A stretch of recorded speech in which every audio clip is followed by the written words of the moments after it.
close view of the bag. It's so nice. Very durable, brand new, never been used, straight from South Korea. So again, this is how I got it in this Ziploc bag. So I'll be giving it to you in the Ziploc bag. Aanhin ko naman yung Ziploc bag. Inyo na lang rin.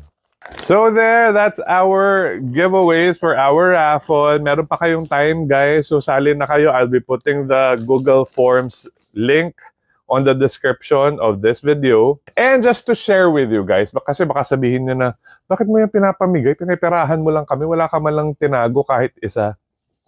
Mali kayo. Charis.